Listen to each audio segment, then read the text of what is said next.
Chào các bạn, trong clip ngày hôm nay mình sẽ chỉ cho các bạn tất cả các thế tấn thông dụng trong võ cổ truyền Việt Nam. Mình sẽ sắp xếp và chia thành 3 phần. Phần thứ nhất đó là các tư thế của con người. Phần số 2 là các tư thế mà chúng ta rất hay gặp trong các bài võ, bài quyền, bài binh khí. Và phần số 3 là các tư thế con vật. Cho nên mình sẽ chia thành 3 phần như thế để các bạn dễ tập luyện và theo dõi, cũng như là để các bạn dễ hơn trong việc ghi nhớ và tập luyện. Cho nên mình sẽ tập trung gọn gàng, những cái gì nó dư thừa, những cái gì nó không cần thiết mình sẽ lược bỏ nhé. Còn cái gì nó quan trọng, cái gì nó xúc tích được, ngắn gọn hết cỡ thì mình sẽ cố gắng làm. Rồi mời các bạn cùng đón xem và tập luyện bài hôm nay, tất cả các thế tấn trong võ cổ truyền Việt Nam.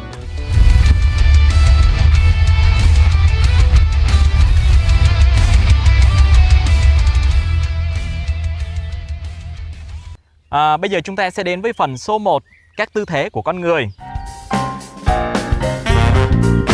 Chúng ta có 6 tư thế con người trong cái tấn pháp của võ cổ truyền Việt Nam. Rồi tư thế đầu tiên chúng ta sẽ vô bài luôn nhé, mình sẽ hướng dẫn thật nhanh gọn, dễ hiểu cho các bạn. Tư thế đầu tiên là tư thế đứng.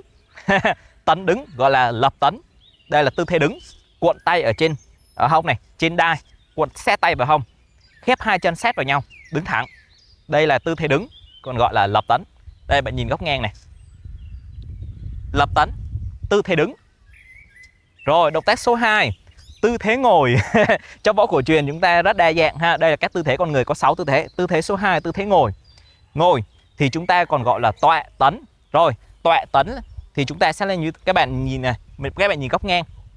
Tọa tấn các bạn quỳ, úp cái chân xuống, úp cái mu chân xuống luôn nha, úp mu chân xuống, ngồi xuống, ngồi lên gót chân.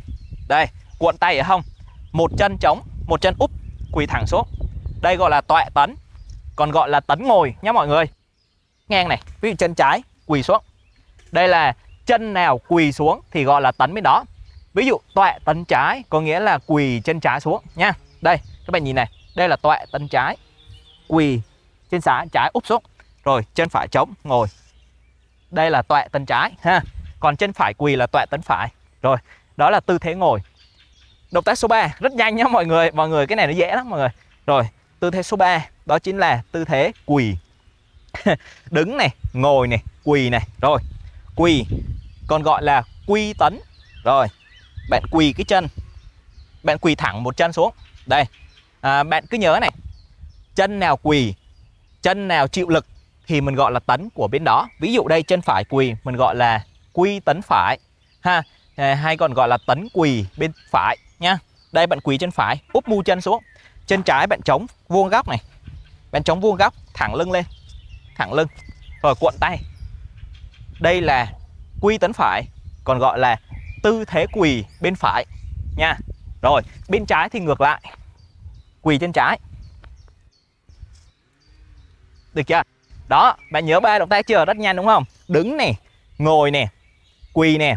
Rồi tiếp tục nằm. Số 4 là chúng ta sẽ nằm, còn gọi là ngọa tấn nhá. Trong võ cổ truyền chúng ta gọi là ngọa tấn, là tư thế nằm. Rồi ngả có bên trái thì gọi là tấn bên trái, ngả có phải gọi là tấn bên phải nha. Bạn nhìn này, nằm này, tay trái mở ra, ngả có bên trái nha, tay trái mở ra, tay phải nắm đấm, chống xuống, nghiêng. Rồi bạn nhìn nha, chống xuống, nghiêng người, co chân, chân phải co lên như thế này. Cái này gọi là ngọa tấn, tư thế nằm bên trái. Rồi tư thế nằm bên phải thì ngược lại, bên này chống, nắm, co, nhìn qua, nghiêng qua, chân này co lại, tư thế thủ. Được chưa?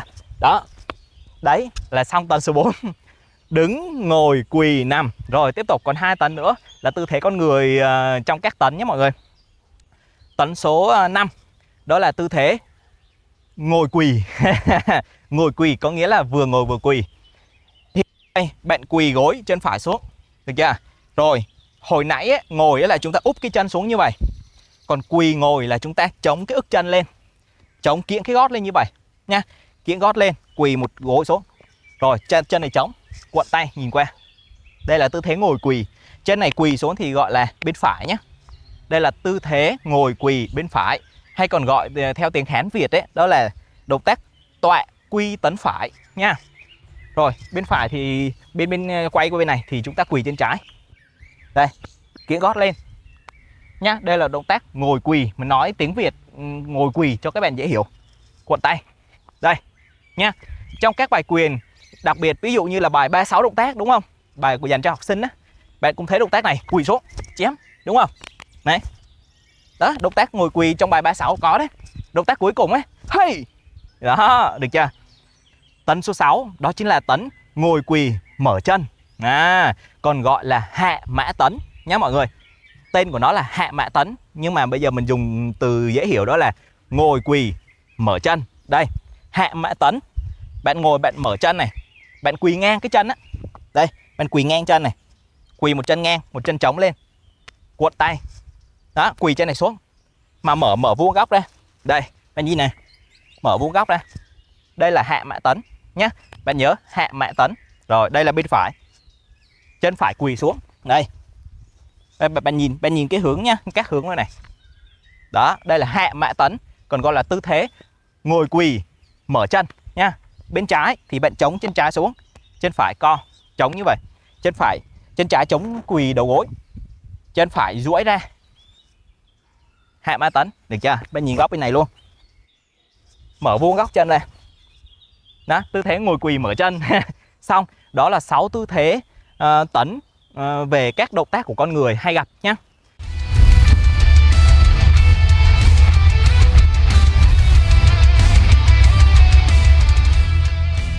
Rồi chúng ta sẽ qua phần số 2, các tư thế tấn hay gặp trong các bài quyền cũng như là trong các bài binh khí này, bài võ, bài gọi là bài quyền á nha mọi người. Bây giờ mình sẽ chỉ cho các bạn 5 tư thế tấn hay gặp trong các bài quyền. Đấy mình chia cho các bạn như thế để các bạn dễ tập và dễ nhớ bài ha. Rồi, tư thế đầu tiên hay gặp nhất đó là trung bình tấn. Rồi, động tác tiếp theo tấn số 7, nhưng mà nó là phần số 2 ấy, và mình dịch theo từ dễ hiểu. Có nghĩa là tấn cưỡi ngựa. Đây gọi là tấn cưỡi ngựa nhé. Rồi, thực ra trong võ cổ truyền thì chúng ta có 17 tấn thông dụng nhé. Và đây là tấn số 7 nằm trong phần 2 là các tư thế tấn hay gặp. Rồi, tấn trung bình thì chúng ta đứng như thế nào? Đây, các bạn đứng rộng chân. Đây. Tấn trung bình đứng, các bạn mở chân như thế này nhá. Đây, bạn nhìn cái gót chân của mình nhá, bạn nhìn cái chân này, nhìn dưới chân này. Để khép hai chân lại. Được chưa? Rồi, 1, bạn mở gót chân ra. Mở gót chân như thế này. 2, bạn mở cái mũi chân ra như thế này. 3, mở gót chân một lần nữa. 4, bạn mở hai bàn chân song song nhau nhá, song song nhau. Nhưng mà bạn có thể hơi mở ra ngoài một chút này, song song này như vậy. Hơi chếch ra một chút, đứng cho nó dễ nhá. Theo quy tắc thì chúng ta đứng song song, nhưng mà bây giờ theo mình nha, mình nên mở ra một chút, đứng nó sẽ ok hơn nha, vững hơn. Mở ra một chút nữa. Được chưa? Rồi bạn chùn gối xuống. Mở này, mở rộng hai chân này, thẳng lưng này, cuộn tay này. Đây là trung bình tấn nha. Này, bạn buông nhé, rộng cái này ra. Trung bình tấn nha. Bạn nhìn góc bên này. Bạn nhìn cuộn tay này, mở 2, 3 và 4. Mở. Bạn cố gắng thẳng cái lưng nhé mọi người. Thẳng lưng này, cuộn này, nhìn thẳng. Được chưa? Đây là trung bình tấn. Phần số 2 đó, tấn hay gặp. Rồi tiếp theo, tấn số 8 trong phần số 2 tấn hay gặp á. Đó là đinh tấn. Đinh tấn thì chúng ta đứng như thế nào? Bạn nhìn này. Đinh tấn nha. Bạn sẽ chùn gối, đinh tấn trái bạn chùn gối bên trái xuống. Này, chùn gối. Chân sau cũng đặt thẳng xuống, không có kiễng nữa vậy. Đặt bằng xuống luôn, bằng hai chân luôn. Xoay người sang, thẳng lưng. Chùn gối vuông này, vuông góc. Thẳng chân sau, vuông chân trước nha. Rồi thẳng. Đây là đinh tấn trái. Rồi cái bàn chân trước á. Cái chân trước này, đây là cái bàn chân nhé mọi người. Này, nó không thẳng nhau như vậy, mà nó chếch nhau ra một chút vậy. Bạn nhớ nha. Không thẳng, chếch ra một chút. Rồi chân trước theo quy định á thì nó sẽ chéo như thế này. Được chưa? Chân trước chéo như thế này. Rồi chân sau này chéo qua về. Được không? Nhưng mà theo mình thì bạn nên để chân trước thẳng, để khi bà đánh quyền ấy, nó có lực chịu đựng tốt. Bạn để vậy nó dễ bị trượt đầu gối, để vậy nó dễ bị lật đầu gối, đau ha. Bạn nên để thẳng luôn, chân sau chếch ra như vậy là đẹp. Bạn hình dung được không? Cái tay này mình để giống cái bàn chân á. Chân trước thẳng, chân sau chéo một chút, chéo 45 độ và không thẳng hàng, lệch nhau ra một chút. Ok nha. Đây, bạn nhìn góc thẳng này. Đây, đinh tấn trái. Bạn nhìn góc. Rồi đinh tấn phải thì bạn làm ngược lại. Bước chân phải lên này, chân phải lên, chân trái sau này. Được không? Đinh tấn phải. Và đây là tư thế mình gọi theo từ ngữ dễ hiểu, đó là đứng, tư thế dồn lên trước nhé. Tư thế dồn lên trước. Được không? Rồi, tấn tiếp theo, tấn số 9, phần số 2 á. Tấn số 9 đó chính là đinh tấn sau. Mình còn gọi là tấn ngả về sau nha. Tấn ngả sau. Rồi, nó giống như đinh tấn, nó là đinh tấn nhưng mà nó đứng ngả ra phía sau. Mọi người nhìn nè, đây là đinh tấn bình thường. Còn đinh tấn sau nhá, còn gọi là tư thế ngả sau, thì bạn xoay ngược chiều lại, xoay chân lại, giống đinh tấn hồi nãy, nhưng mà bạn ngả về sau. Vẫn nhìn vào đây, đây là đinh tấn sau nhá, được chưa? Gọi là đinh tấn hậu, gọi là đinh tấn sau đấy mọi người nhá. Xoay ra người ra phía sau này, nhìn qua đứng giống đinh tấn nhưng mà ngược lại. Đây, đinh tấn này, ngược lại này, đinh tấn bình thường này, đổ lên phía trước, đinh tấn sau này, ngả ra sau này. Được không? Rất dễ hiểu nha. Rồi, quay người này, đinh tấn hậu đó mọi người. Rồi, đây là đinh tấn hậu phải, ngả qua bên phải này, dồn qua bên phải, dồn chân bên phải nhiều. Đinh tấn hậu phải. Đinh tấn hậu trái ngược lại. Đây, đinh tấn hậu trái. Và khi mình dồn vậy á, khi mà dồn ấy, chân bạn nên bẻ nghiêng ra, nghiêng 45 độ, chân sau bẻ nghiêng 45 độ thì bạn dồn nó sẽ vững hơn. Đây, bạn nhìn này. Khi dồn vậy cái chân để thẳng vậy thì dồn nó bị, nhiều bạn bị đau. Bạn để chân chéo 45 độ, chân sau 45 độ, chân trước cũng 45 độ, dồn xuống nó sẽ gồng cứng hơn, tốt hơn. Được chưa? Ok. Đó là đinh tấn hậu. Rồi, tấn tiếp theo mà chúng ta hay gặp trong võ cổ truyền đó chính là chảo mã tấn, mà mình còn gọi là tấn nhón chân nhá. Tư thế nhón chân, chảo mã tấn, mình dịch qua tiếng Việt theo mình nhá, mình tự dịch nhá, đó là đứng nhón chân nhá. Gọi là tư thế nhón chân để các bạn dễ hiểu. Rồi, nghiêm, hai chân khép sát nhau. Rồi, được chưa? Bạn chú ý mở chân phải ra vuông góc, chùn đầu gối xuống, đưa chân trái lên trước, nhón nhẹ, chùn gối chân sau, chân trước nhón, kiễng gót, cuộn tay.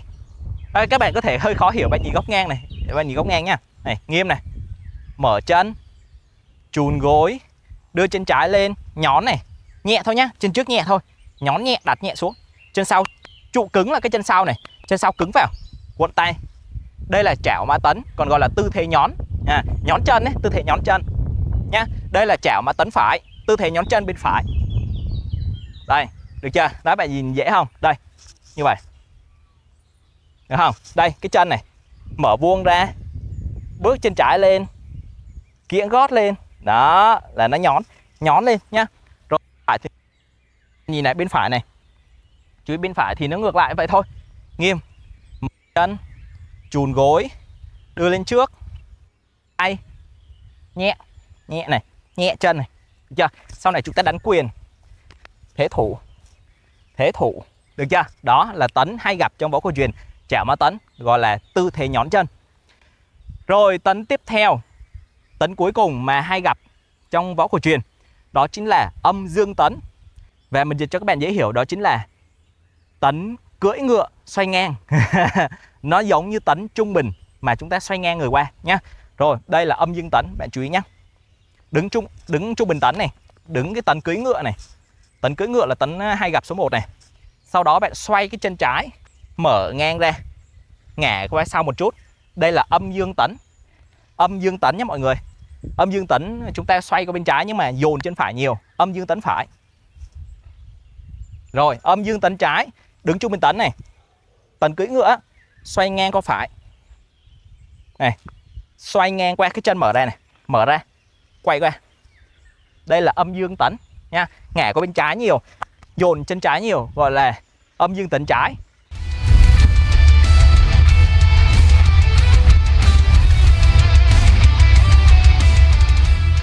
Rồi, chúng ta đã xử lý được 11 tấn hay gặp trong võ cổ truyền. Tiếp theo chúng ta đến với phần số 3, tấn các con thú nha. Tấn các con thú thì chúng ta có cái tên nó sẽ đi với các con thú. Tấn số 1 cũng hay gặp, rất hay gặp trong các bài quyền, đó chính là xà tấn. Rồi các bạn nhìn nhé, mình chỉ cho các bạn cách đứng xà tấn. Xà tấn, bạn chú ý này, đang đứng im nhé. Rồi chân trái bước lên, bẻ ngang qua, chùn gối xuống, hai đầu gối khóa vào nhau như thế này, khóa vào nhau, tay cuộn lên, đây là xà tấn nhé mọi người. Chân phải này, chân phải chùn xuống, chân phải là cái trụ á thì mình gọi là xà tấn phải. Cứ chân nào trụ thì gọi là chân tấn đó nhé. Xà tấn là tấn con rắn, chùn gối. Được chưa? Rồi ngược lại, chân phải bẻ lên, chùn xuống. Rồi mình làm góc ngang. Anh nhìn này, xà tấn phải, bước chân trái lên, chùn gối phải xuống, này chùn xuống này. Được không? Kĩa gót này. Bạn nhìn thấy cái gót chân không? Này kiễng chỗ chân sau lên. Chưa? Rồi ngược lại, chân phải. Dễ không mọi người? Dễ làm đúng không? Đây là xà tấn. Rồi tấn số 13, tấn các con thú, đó là xà tấn hậu, còn gọi là tấn con tư thế con rắn phía sau. Tư thế con rắn sau là ngược á, tư thế con rắn ngược. Xà tấn hậu còn gọi là tư thế con rắn ngược. Rồi các bạn nhìn nhá, giống như xà tấn bình thường, giống như là tư thế con rắn bình thường.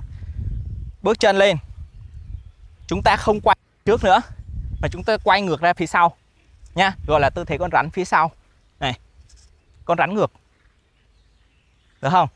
Đây nha. Rồi ngược lại, đang đứng này, bước bẻ ngang này, kiễng gót này, xoay về đằng sau, chân trái để lên trước ấy, thì chúng ta quay qua bên trái này, chân trái ở phía trước này, quay qua bên trái, quay người qua trái. Còn chân phải ở phía trước thì chúng ta quay người qua phải. Được không? Đừng quay bên kia nhá. Mấy ông không phải thích quay bên nào không quay đâu. Có những cái chúng ta không có được quay lung tung, có những cái chúng ta phải làm theo quy tắc ha. Có những cái thì tùy phong cách mỗi người, nhưng mà có những cái thì chúng ta phải theo quy tắc nhé. Rồi, đó là xà tấn, 2 tấn của con thú đấy. Tấn số 3, tấn mà tên con thú luôn, đó chính là miêu tấn nha mọi người. Miêu tấn có nghĩa là tấn con mèo. Rồi tấn con mèo như thế nào? Rồi tấn con mèo là như thế này. Dễ, tấn mèo đứng này, đứng nghiêm này, cuộn tay này, chùn gối rồi xuống. Đây là tấn con mèo, gọi là miêu tấn nhá, rất dễ đúng không? Cuộn tay, khép chân, chùn gối xuống, đây là miêu tấn. Tấn con mèo dễ hệt đúng không? Tấn con thế, cái tư thế con mèo này. Được chưa? Rồi, xem coi còn có gì nữa ta. Rồi, tư thế tiếp theo, đó chính là tư thế con hổ. Con mèo rồi đến con hổ nha mọi người. Rồi, tư thế con hổ chúng ta sẽ đứng đây, mình đứng góc trước cho các bạn nhìn trước nhá. Con hổ này, bước nó gần giống như Đinh Tấn.